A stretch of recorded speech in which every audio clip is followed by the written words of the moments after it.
Dear learners, Assalamu alaikum. Welcome to all of you once again in a new video. আজকে আমি আলোচনা করব খুবই গুরুত্বপূর্ণ একটা টপিক যেটা আমাকে অনেক বেশি জিজ্ঞেস করা হয়েছে আর কি ভাইয়া একটা বাক্যে হ্যাভ হ্যাড এগুলো থাকলে কিভাবে অর্থটা আমি করব বা হ্যাডটা কেমন হয় বাক্যটা কি আসলে ঠিক কিনা নাকি বেঠিক এই ধরনের একটা প্রশ্ন করে আসলে এই হ্যাডটা থাকলে আপনার ভয় পাওয়ার কিছু নেই এটা একটা নর্মাল স্ট্রাকচার একটা টেন্সের একটা নর্মাল স্ট্রাকচার বাট আমরা বুঝতে পারি না বলে এটা আমাদের কাছে সমস্যা হয় আজকে আমি এই হ্যাডের বিষয়টা আপনাদের কাছে কনফিউশনটা আপনাদেরকে ক্লিয়ার করার চেষ্টা করব সো ডিয়ার লার্নার্স আর কথা না বলি আমরা আলোচনায় চলে যাই প্রথমে হ্যাড এবং হ্যাড এটা বোঝার জন্য হ্যাবের কয়টা ফর্ম আছে সেটা আগে আমাকে একটু চিনতে হবে আমাদেরকে ধরেন হ্যাবের তিনটা ফর্ম প্রেজেন্ট ফর্মটা হলো হ্যাভ অথবা হ্যাজ দুইটার যে কোনো একটা হয় হ্যাভ অথবা হ্যাজ এটা হলো ভার্বের এক নাম্বার ফর্ম B1 কেমন B1 এটা ভার্বের এক নাম্বার ফর্ম এটার দুই নাম্বার ফর্ম B2 কিন্তু হ্যাড যেটার দুই নাম্বার ফর্ম হচ্ছে B2 অর্থাৎ ভার্বের পাস্ট ফর্মটা কিন্তু হ্যাবের হ্যাড আর এটার পাস্ট পার্টিসিপল ফর্ম অর্থাৎ B3 এটাও কিন্তু হ্যাড ওকে তাহলে এই হ্যাবের দুইটা ফর্ম প্রেজেন্ট ফর্ম হ্যাভও হতে পারে হ্যাজও হতে পারে সিঙ্গুলারের জন্য থার্ড পারসন সিঙ্গুলারের জন্য হ্যাজ হয় আর বাকি ক্ষেত্রে হ্যাভ হয় কিন্তু আই এবং উই আইও একজন বুঝালো কিন্তু হ্যাভ হবে কারণ এটা ফার্স্ট পারসন এই জন্য আর এবং ইউ বলতে তুমিও বুঝাই তোমরাও বুঝাই সেক্ষেত্রেও কিন্তু ইউ হ্যাভ হবে আবার আপনি তো বলতে পারেন যে ভাইয়া আই দ্বারা তো একজন বুঝাই তাহলে আই এর জন্য হ্যাভ হয় কেন হ্যাভ যদি প্লোরাল ভার্ব হয় আই একজন ঠিক আছে কিন্তু এটা থার্ড পারসন না এটা কিন্তু ফার্স্ট পারসন এই জন্য সকল থার্ড পারসনের জন্য থার্ড পারসন সিঙ্গুলার নাম্বারের জন্য হ্যাজ আর অন্য সকল প্লোরালের জন্য হ্যাভ হয় কিন্তু আই এবং ইউ ব্যতীত ওকে সো আমরা ওই আলোচনায় পড়ে যাই এখন আমরা এটা আপাতত ক্লিয়ার হলাম যে হ্যাভ হ্যাজ হ্যাড ওকে এই তিনটা হলো মূল ফর্ম এখন এই সেন্টেন্সটা একটু আমরা দেখি যে উই হ্যাভ এ ফ্যামিলি কার আমাদের একটি পারিবারিক গাড়ি রয়েছে ওকে উই হ্যাভ আমাদের আছে এখানে কিন্তু আমরা আছে হবে না হ্যাভ থাকলে অধিকার অর্থে কিন্তু উইটা আমাদের অর্থ হয়ে যায় তখন আমরা অর্থ দেয় না ঠিক আছে যেন আই হ্যাভ এ পেন আমি একটি কলম আছে না আমার একটি কলম আছে ওকে তখন অধিকার অর্থে উই আয়ের এগুলো আমার অর্থ দেয় এবং আমাদের অর্থ দেয় এখন প্রশ্ন হলো এখানে একটা হ্যাভ আছে দেখেন এই যে হ্যাভ এখানে একটা হ্যাভ আছে তাহলে এই হ্যাভটা দেখে আবার আপনি বলিয়েন না এটা একটা প্রেজেন্ট পারফেক্ট টেন্স কারণ হ্যাভ থাকলে তো প্রেজেন্ট পারফেক্ট হয় না এটা তো প্রেজেন্ট পারফেক্ট টেন্স না প্রেজেন্ট পারফেক্ট হলে তো এরপর একটা ভার্বের 3 নাম্বার ফর্ম থাকবে ওকে এরপর একটা ভার্বের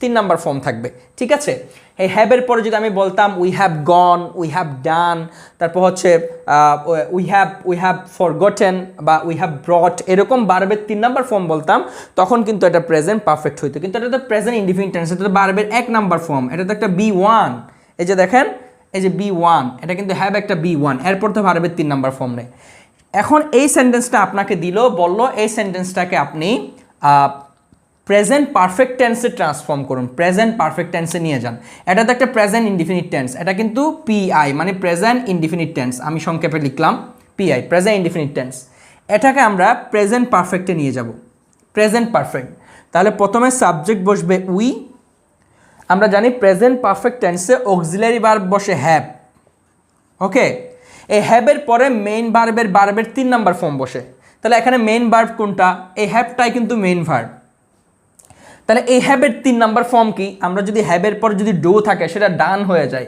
গো থাকলে সেটা গন হয়ে যায় তারপর ব্রিং থাকলে সেটা ব্রট হয়ে যায় ঠিক একইভাবে তাহলে এখানে হ্যাভ এটা তো মূলত অক্সিলারি ভার্ব এই অক্সিলারি ভার্ব হ্যাভ আর এই হ্যাভের মেইন ভার্ব কোনটা এই হ্যাভের মেইন ভার্বের 3 নাম্বার ফর্ম হ্যাড এই জন্য উই হ্যাভ হ্যাড ঠিক আছে উই হ্যাভ হ্যাড এ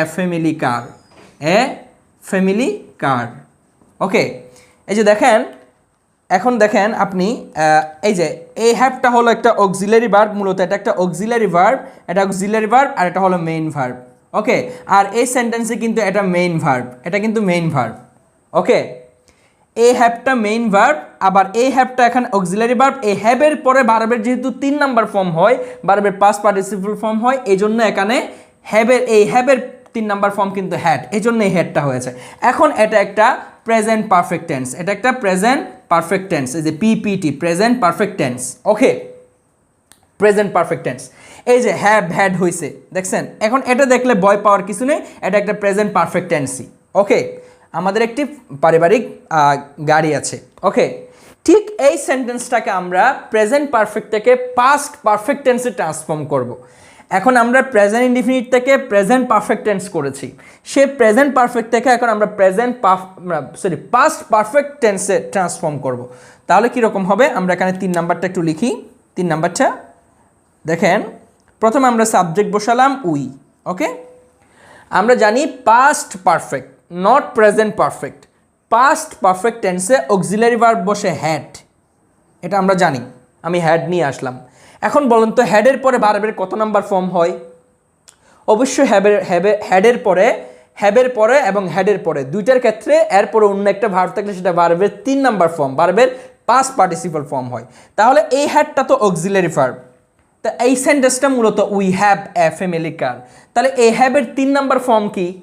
এই মেইন ভার্বের 3 নাম্বার ফর্ম বসবে। এখানে যদি ডু থাকতো এটা ডান হয়ে যেত, এখানে যদি গো থাকতো এটা এখানে গন হয়ে যেত। তাহলে এখানে যেহেতু হ্যাভ আছে মেইন ভার্ব, তাহলে হ্যাভের 3 নাম্বার ফর্ম কি? হ্যাড। তাহলে এই জন্য এখানে আরেকটা হ্যাড বসবে। তাহলে মূল বিষয়টা কি? এই যে এই হ্যাডটা হলো অক্সিলারি ভার্ব, এই হ্যাডটা হলো অক্সিলারি ভার্ব, এই হ্যাডটা হলো মেইন ভার্ব।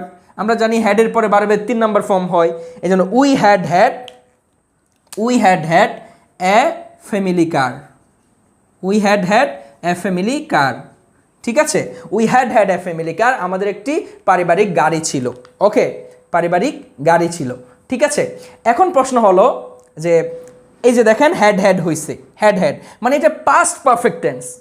এখন প্রশ্ন হলো ভাইয়া এগুলো তো সবগুলোর অর্থ একই মনে হচ্ছে। আসলে পাস্ট পারফেক্ট এবং প্রেজেন্ট পারফেক্ট এগুলো তো বাক্যে একা একা ব্যবহার হয় না। পাস্ট পারফেক্ট যখন ব্যবহার হয় তারপরে কিন্তু আরেকটা ক্লজ অ্যাড করতে হয়, সেটা past indefinite tense.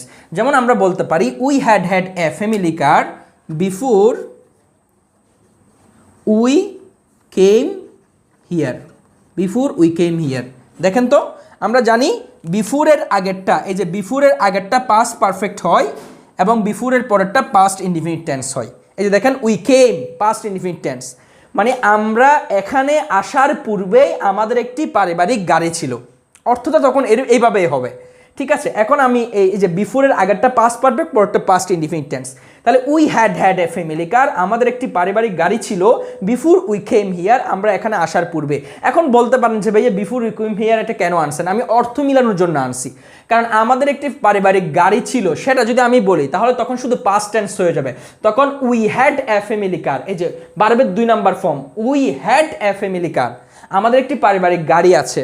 We have a family কার, আমাদের একটি পারিবারিক গাড়ি ছিল, উই হ্যাভটা হ্যাড হয়ে যাবে।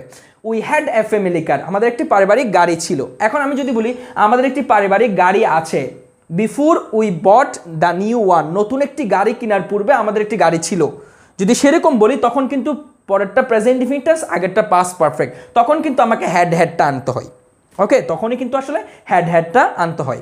ওকে, তাহলে ঠিক এটাকে আমরা মিলাইতে পারি। We have had a family কার, আমাদের একটি পারিবারিক গাড়ি আছে, এরপর আমরা আমার নিজেদের মতো একটা ক্লজ অ্যাড করে দিয়ে কিন্তু এটাকে আমরা মিলাতে পারি, কিন্তু টেন্স ঠিক রাখতে হবে। যেহেতু এটা পাস্ট পারফেক্ট টেন্স, এই জন্য এরপরটা পাস্ট ইনডিফিনিট টেন্স হবে। আমরা সবাই জানি বিফোরের আগেরটা পাস্ট পারফেক্ট হলে পরটা কিন্তু পাস্ট ইনডিফিনিট টেন্স হয়।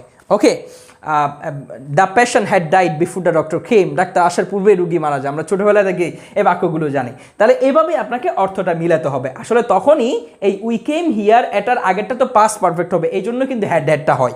ওকে, তার মানে এটা প্রেজেন্ট ইনডিফিনিট টেন্স, এখানে যদি হ্যাড দিই সেটা পাস্ট ইনডিফিনিট টেন্স, এটা প্রেজেন্ট পারফেক্ট টেন্স আর এটা পাস্ট পারফেক্ট টেন্স। এই যে দেখেন হ্যাড, এই যে এখানে আমরা দেখতে পাচ্ছি এই যে হ্যাড। ওকে, তাহলে হ্যাড থাকলে আসলে সেটা ভয় পাওয়ার কিছু নেই। হ্যাডটা মূলত একটা পাস্ট পারফেক্ট টেন্স, হ্যাডটা মূলত একটা প্রেজেন্ট পারফেক্ট টেন্স, শুধু হ্যাভটা একটা প্রেজেন্ট ইনডিফিনিট টেন্স আর শুধু হ্যাড একটা পাস্ট ইনডিফিনিট টেন্স। এটাই হচ্ছে আসলে মূল কথা। এবার এই হ্যাভের ক্ষেত্রে আসলে হ্যাভটা শব্দটা টেক অর্থে ব্যবহার হয়, মানে খাওয়া অর্থে। উই হ্যাড ব্রেকফাস্ট, আমাদের গতকাল একটি ব্রেকফাস্ট ছিল, বা আমরা বলতে পারি যে we had breakfast last day, আমরা গতকাল ব্রেকফাস্ট নিয়েছিলাম, ডিনার খেয়েছিলাম, তখন উই হ্যাডটা মূলত আসলে খাওয়া অর্থ ব্যবহার হয়, তারপর হচ্ছে অধিকার অর্থে ব্যবহার হয়, তারপর হচ্ছে আপনার নেওয়া অর্থে ব্যবহার হয়, অনেকভাবে ব্যবহার হতে পারে। বাট হ্যাভ হ্যাড দেখলে আসলে ভেঙে পড়ার কিছু নেই, এটা মূলত ওই জেনারেল নিয়মে একটা প্রেজেন্ট পারফেক্ট টেন্স আর একটা পাস্ট পারফেক্ট টেন্স, এটা হচ্ছে মূল পার্থক্য। সো ডিয়ার লার্নার্স, আজকের লেকচার আমি চেষ্টা করেছি আপনাদেরকে হ্যাভ হ্যাডটা কখন হয় সেটা আসলে বোঝানোর জন্য। সো পরবর্তীতে আমি আরেকটা গুরুত্বপূর্ণ টপিকের উপর ভিডিও তৈরি করব এবং সেই ভিডিওটা দেখার আমন্ত্রণ রেখে এখানেই শেষ করছি। আসসালামু আলাইকুম ওয়া রাহমাতুল্লাহ।